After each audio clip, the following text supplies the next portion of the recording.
Hey guys, welcome back to the channel.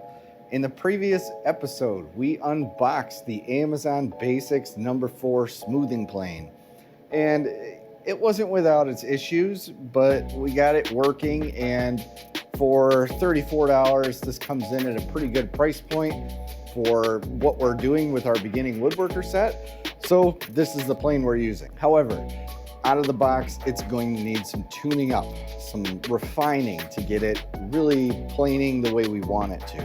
All right, so this is our plane. There's a couple things we need to address today.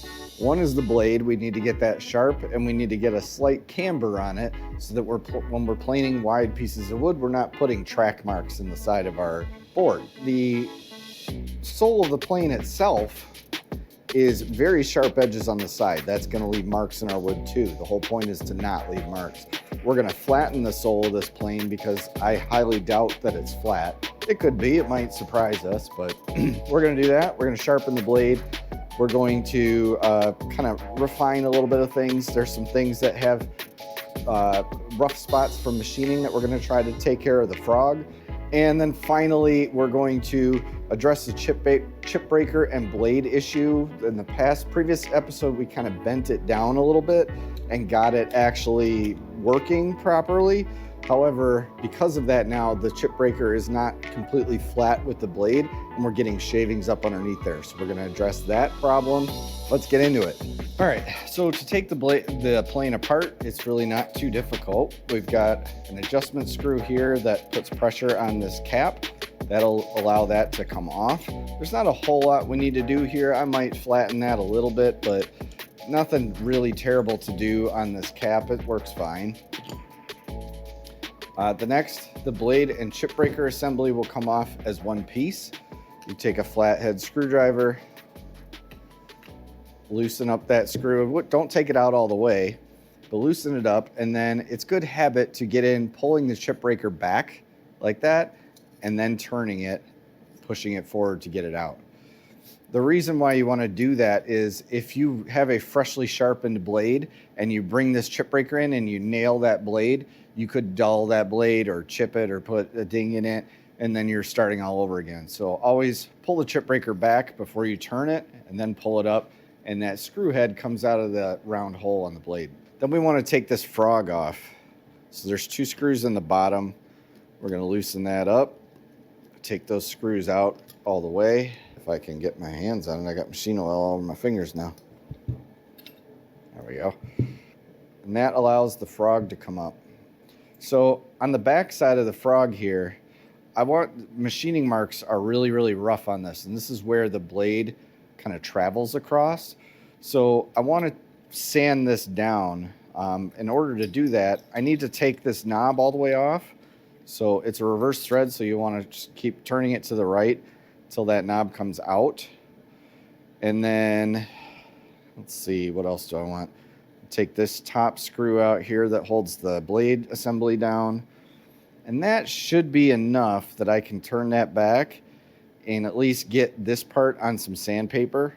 I'm not worried about taking this adjustment lever off right now or anything. And this pulls back enough. If this is in your way, the blade adjuster, if that's in your way here, there is a pin here you can center punch through and press that through. But if you can push it all the way back, it looks to be below the level of the surface of the frog here. So I think that'd be plenty to just get down and get sanded smooth. So we'll just have to worry about up in here. We'll have to deal with that a little bit so we don't affect our lateral adjustment lever. All right, I've got the plane kind of clamped down here a little bit. And these top pieces here, the frog rides against on our sole. So it goes in here and it'll adjust back and forth. It doesn't get a bunch of movement. However, it does move on these machine surfaces. So these are really rough. So all I'm doing is taking just a standard flat file and just doing a couple passes. Keeping it as flat as you can, and just kind of smoothing out all those machine marks there a little bit. So now I've just got a little 150 grit sandpaper.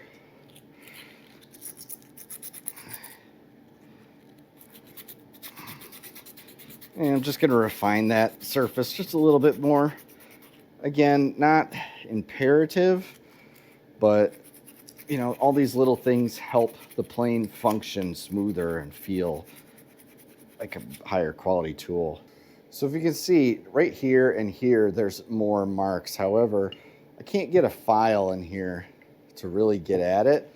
So I'm just going to do my best to get in here with some 150 grit and try to smooth those surfaces out the best I can. Again, this isn't super imperative to get it perfect, but because the frog rides on that, I want that paint or any of that rough surface not to impede on progressing the frog back and forth if I need to make adjustments forward and backward. Now inside the frog here, or where the frog comes down and the blade protrudes through the sole, this surface here is really roughly machined, and that's where the blade can slide across, right? Now normally I'd say come in here with a file and smooth that out. However, because this sole is so thick, I can't get the file through that hole and still maintain that same angle. So basically I've got a thinner file here that's just flat, and I'm running that down the surface here.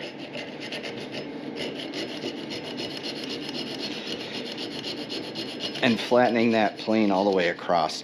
There's a bunch of like paint residue in here and just some slag from casting. I want that nice and smooth so that our blade doesn't protrude on that and get stuck, and it would push the blade forward, right? So just take your time with this. Ensure that you're staying flat, your file is staying flat on the surface all the way across, and just smooth that out. Get rid of all those machining marks, all of that paint and slag. Now we'll flip it over,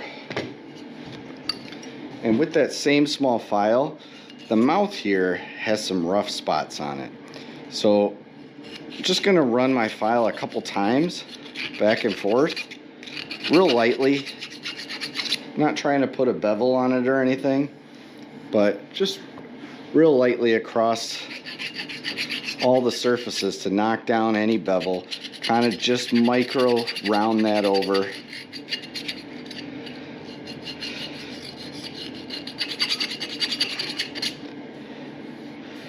Until I don't feel any more kind of rough spots.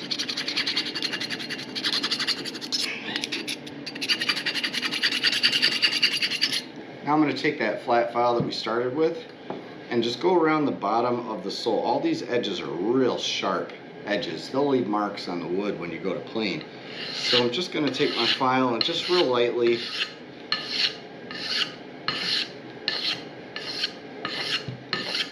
maybe 5-6 passes, 10 passes or so. There's some roughness here, so I want to get rid of that. And just rub your hand over it and feel for any kind of roughness. So whatever it takes, 5, 10, 20 passes, just lightly. You're not grinding it, you're not trying to put a chamfer on it or anything. You're just trying to get that sharp edge gone. So do it on that side, do it on this side here. So then just go around the front and the back.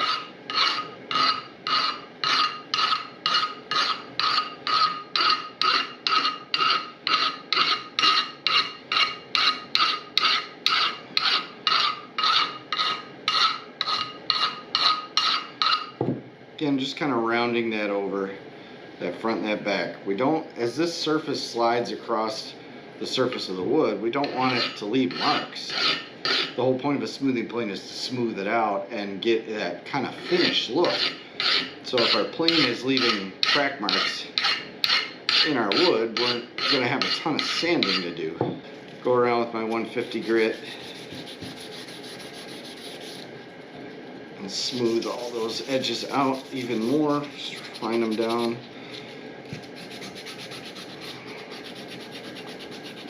Let's move on to this. So to flatten the frog, I've got just a piece of glass here. I put a little Windex on and put a piece of 80 grit sandpaper down. This might be a little too aggressive, but we'll see. I need to take this back screw off. Take your piece of glass and on the edge of your bench, set the frog down on top here and just back and forth.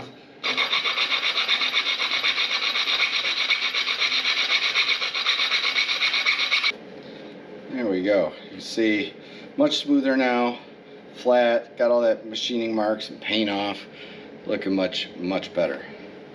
So I'm gonna get rid of the 80 grit, put down some 150 and just kind of finish this off. So we're gonna switch back to our 80, and if I pull that all the way forward, I can get about this far on it. I'll have to manually, kind of maybe with the file or something, get up in here. But basically, we're going to flatten the surface of this frog because this is where our blade rides on. So we want this nice and smooth, and we also want it flat.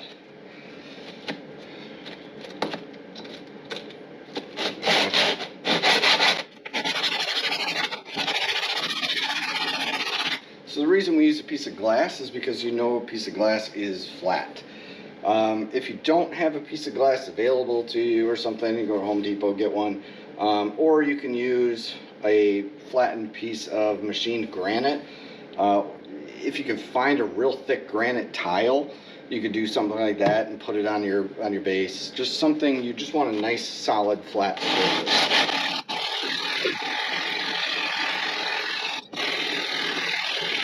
So this is going to take some time, probably 10 minutes or so. I'll be back when we got this smooth.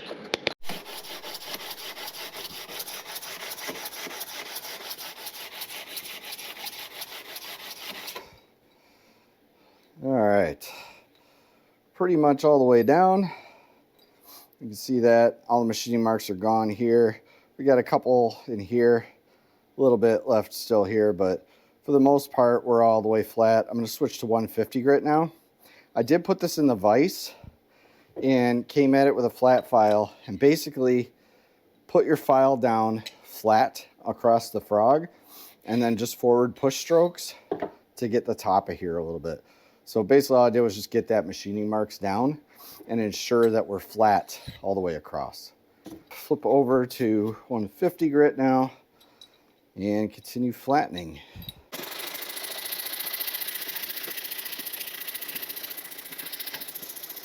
There we go, nice and flat, nice and smooth. I know it's flat and I know it's smooth enough. 150 grit is smooth enough for this surface. You don't have to go anything crazier than 150. Honestly, you'd probably be good with 60 or 80 grit, but I like the smoothness of 150 a little bit better. So now we're going to turn our attention to the chip breaker. What we're looking to do is flatten this surface enough so that when it comes in contact with the blade, we get a nice tight connection all the way across. We don't want any gapping. So part one of this is to get this nice and smooth. So basically I'm going to put the chip breaker on the glass, and I'm going to let the side of it, the other end of it, just kind of hang off the end just a little bit. This glass isn't very thick, so we're just going to do that and back and forth here until we get a nice flat surface all the way across.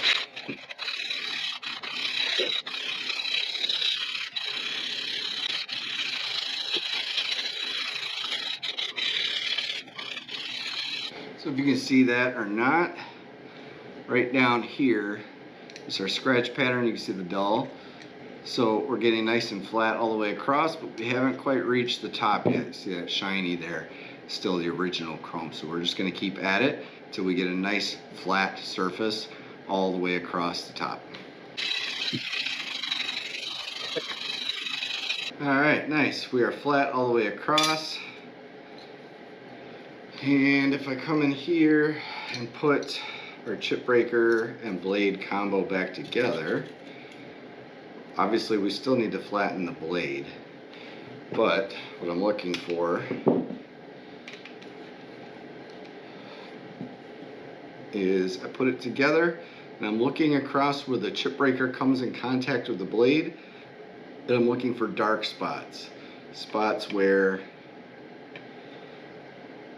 a shaving could get underneath. And I'm not seeing any.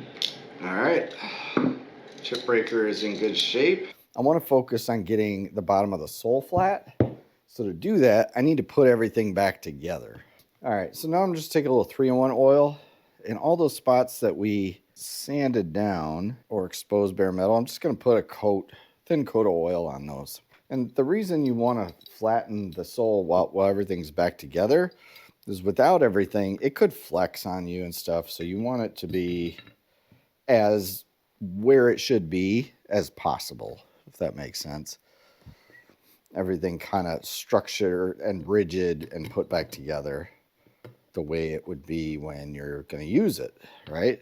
So that's what you want it flat as it's put together as you would be normally using it. All right, so we're together now. I'm going to retract the blade deep into the sole because I don't want to mess up the blade at all any worse than it is.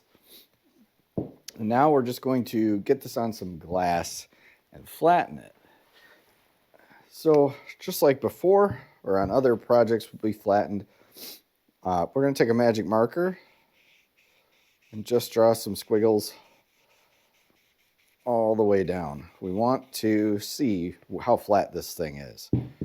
So we've got our squiggly lines on the back. We want to see how flat this is. So I'm pressing it down flat on here, and I'm just going to do a few passes.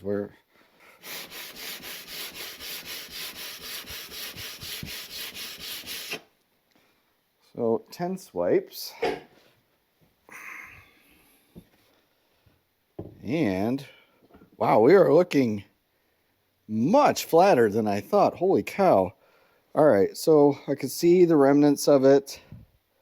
We've got a high spot or a low spot here down at the bottom, but for the most part, we're looking good. I don't believe that. Let me try that again. All right, let's see.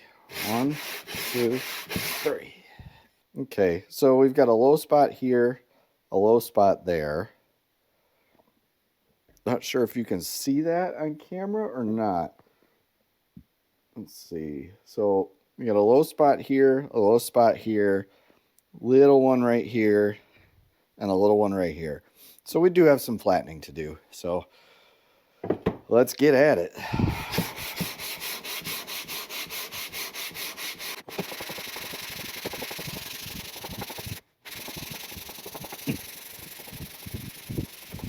All right, so this might take a minute. I'm on 150 grit. I'll be back when we're flat. But essentially what you're gonna do is put this on flat glass, sandpaper 150 grit, swap it out if you need to, swatch out sheets or whatever. If yours is really bad, really out of flat, like where you've got just like a shiny spot here and one back here, it's really flat, go with something more aggressive to start with, like 80 grit, and then move to 150. Keep some lapping fluid on it. I just use Windex. You can use whatever, water, that's fine. But essentially just keep moving it until you get a nice, flat, smooth surface.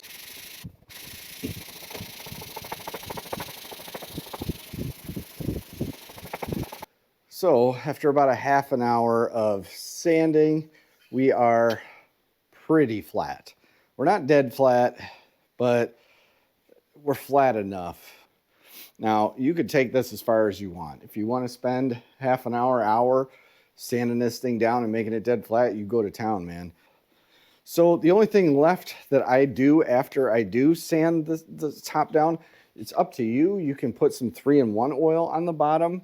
I have like a rag in a can you could take and rub on there and get some oil on just to protect it, especially if you're outdoors in your garage in a moist environment. You want to keep exposed bare metal as clean and rust free as possible, right? You just took all that time sanding it, keep the rust off.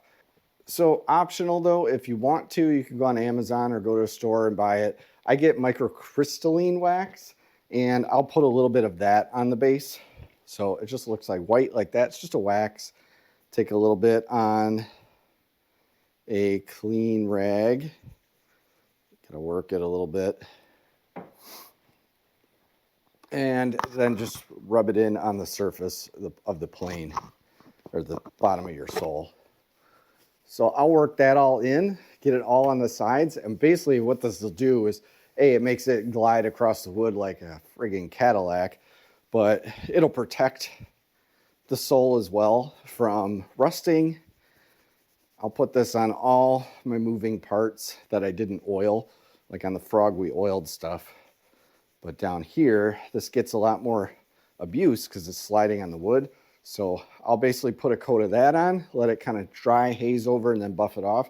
And then from then on out, I'll use the rag in a can to just oil the base. So the last thing we need to do now, we've got our body of our plane all kind of tuned up. We're flat, things are sanded smooth, the edges and everything of the sole are nice and rounded, so we're not going to leave marks. The last thing we need to do is flatten and sharpen the blade. If you've been following my Woodworking for Beginners series so far, you'll notice that we don't have anything in our kit for sharpening. Harbor Freight does sell some diamond plate sharpening systems or sharpening plates. I haven't had the chance to buy them yet or review them. It is coming.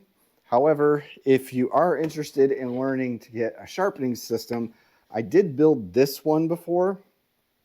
These are diamond plates. It comes in a set of 4. They come you can buy them on Amazon. I'll put a link down below if you're interested. I think they're like, it's been a while now. I want to say they're like $14 for the set of 4 or something. They're dirt cheap. But essentially they come as 4 thin plates. I did do a video on how to make this system where we build this board out.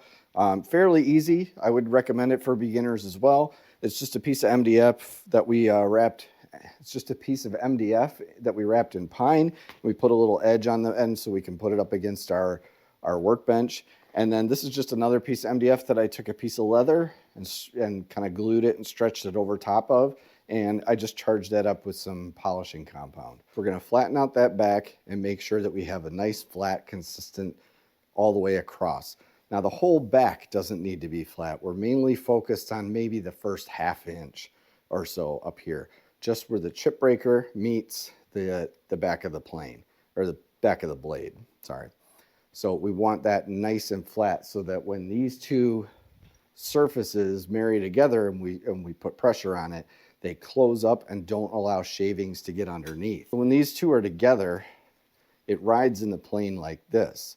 So as this blade cuts the wood, this chip breaker is meant to take those shavings and curl it up. And that's where you get that curl from, right? So if you're getting shavings coming in and they get wedged underneath here, they'll start to build up and they'll start to like gum up the works. And you'll notice you'll stop cutting, or you'll start putting grooves, dings and grooves, and you won't get a nice clean cut. So it's important that these two meet together tightly. All right, with all that long-winded part, the reason I went into that a much more detail is the blade is this is the most important part of the plane. Making sure this thing is flat and razor sharp is important. So once we're done flattening the back, we're going to sharpen the bevel itself. I'm going to stick with the bevel that's on here. I'm not going to get into changing bevels or micro bevels on the front. You can do a secondary bevel in some cases. Maybe that's a little too advanced for us right now. So I'm just going to stick with what they give you out of the box. We're going to stick with this bevel and just refine it and sharpen it. However, what we do want to do is put a little bit of a camber on this blade. So if we have a perfectly 90-degree blade going across and we go to smooth a wide part of a board, what you'll notice is these two corners will start digging in and leaving tracks through your board. Not good. So what we do is just we just do a couple extra passes when we're sharpening it on this side and this side. There's a ruler trick you can do. There's a bunch of stuff, but basically, if you just tilt it a couple strokes on each side, that's enough to get a bit of a camber so that these edges don't dig into your wood. Let's test, see where we're at. Okay, so if you can tell, we're taking a lot off here and not much here. That kind of sucks. So that means we're real high here and low here. We need to take this down till we get all the way there. I was kind of hoping for a little bit flatter here, but looks like we've got a bit of a curve. Actually, we got a bit of a bend in the blade.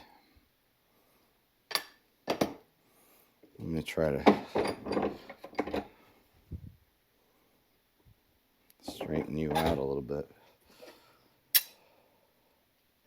Okay, so not sure if you saw that or not, but basically I have a flat edge here and I was putting it up against the blade and I could tell the top of the blade here was kind of curving off to the back. Not good when you need a chip breaker to go flat. We want your blade to be flat. So check that first. I didn't think that would be too big of an issue on these, but everything so far has been flat, but that was bent pretty bad. So I just put it in the vise and just kind of gently coaxed it. I wouldn't press too hard. You could easily bend this, and that's not too good because there's not a whole lot of metal here. But basically just gently, just little love taps until you get it back to straight. Now we can go back to flattening.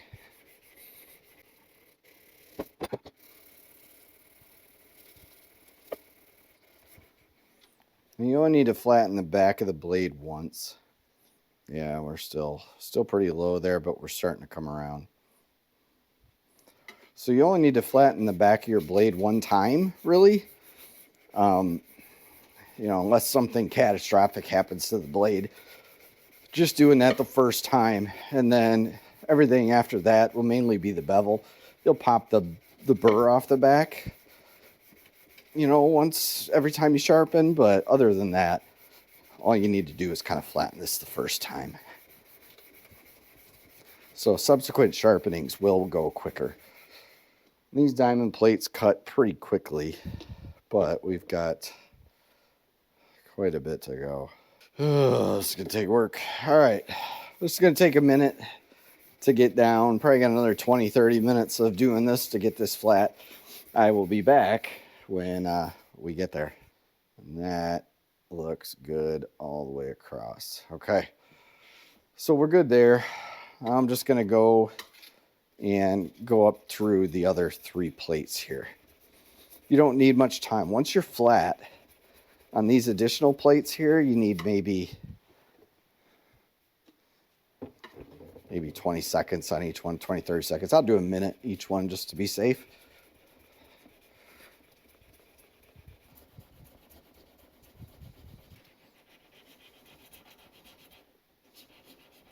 I can feel a burr all the way across this. Now, when you're sharpening, you want to feel burrs. Now, I'm just flattening the back, but the fact that I can feel that burr all the way across means the metal's kind of rolled over this a little bit. I can feel it all the way across. That's a good sign. That means we're nice and flat all the way across. So from this point now, we just need to sharpen the bevel. There's 2 ways you can go about doing that. You can do it by hand, which is lay it down flat and lift it up until you feel that bevel raise flat, and then you start to do your smoothing. So if you're not comfortable with that, there's honing guides where you put the blade in like that. You'll have to find your bevel, the angle of your bevel, so you might have to mess with it a little bit. But essentially what happens is the blade rides inside here, and this little wheel on the bottom rolls back and forth on your plate and keeps that angle at a perfect consistent angle, and then you can back and forth grind that out. So we're going to use the honing guide since we're doing beginner stuff, so I'm assuming not a lot of people can keep that hand strength yet at that exact bevel, so I will use the guide to get us going.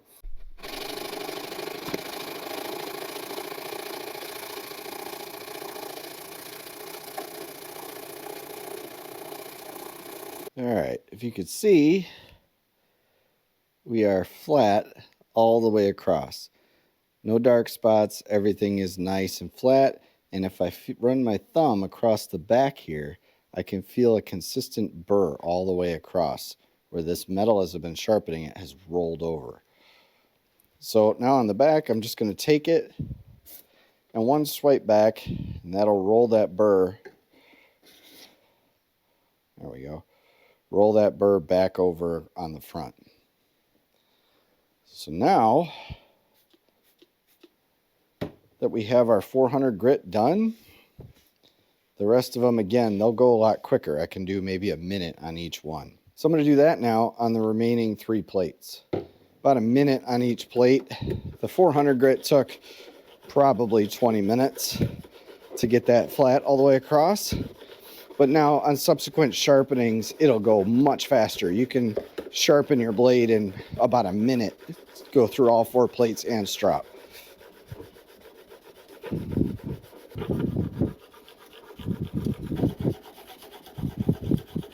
So again, piece of leather here. Piece of leather that's charged up with some polishing compound. We're just gonna maybe about 20-30 strokes.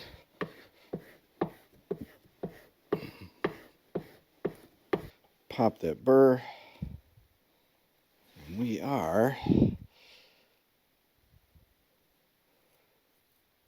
yeah, we are shaving sharp. Nice. All right, let's put her together and see if we can plane. Put down until you get some tension. Then flip it over and advance the blade till you see it protrude out of the sole. Okay. So if I'm looking down the back, I can see the blade coming out here, but not there. So I want to adjust that lever, and that lateral adjustment lever that's right here. Upside down, I'm going to push it towards the high spot.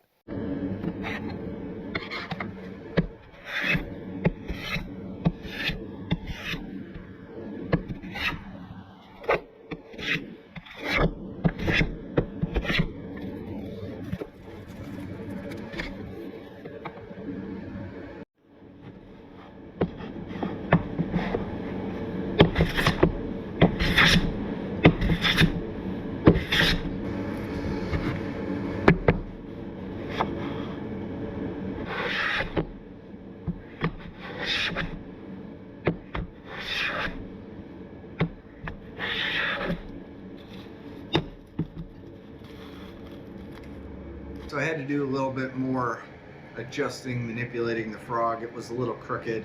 I got that straight. Everything is tight and working properly now. This top screw was a little bit too loose too, so I tightened that up. Everything is working as expected now. So for a $34 hand plane, it's cutting pretty dang good. I'm pretty impressed with it. It's got a good edge on it. We'll see how long that edge holds up, but as far as I go, I went through some oak, I went through some mahogany, did some regular pine. We're getting nice feathery shavings full width all the way across on all of them, and it's leaving a nice glass finish. It's all we can ask for. This thing is working great. I'm so far pretty impressed with it. We had to do a little bit of flattening on the sole, not too bad though. The blade was the worst part, I guess.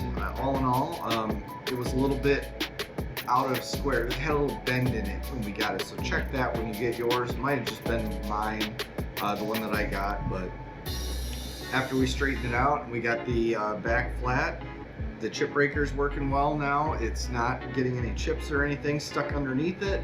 It's progressing and retracting the blade just fine, and we're getting enough penetration out to take a pretty heavy cut, and then also obviously pull it back to take a real nice feathery fine cut. So anyway, that's it for today. If you like this type of content, subscribe down below, comment, let me know what you think of this woodworker for beginning series or beginner series. I'm trying to keep it as low budget as possible, everything kind of hand tools. I do have some big projects that I want to start coming up that are like beginner projects. And the first beginner project that I think I've got in mind to build is a toolbox to hold all of our new tools. We got all these tools now, we got nowhere to put them, so we're gonna build a real basic kind of toolbox with the tools that we have, and then from there on out we can start expanding out and building some additional projects. So come along for the series if you're interested in this type of stuff. Let me know down below in the comments. Give me a thumbs up on this, share this out to anyone you think might like it or benefit from it, and I will see you on the next one.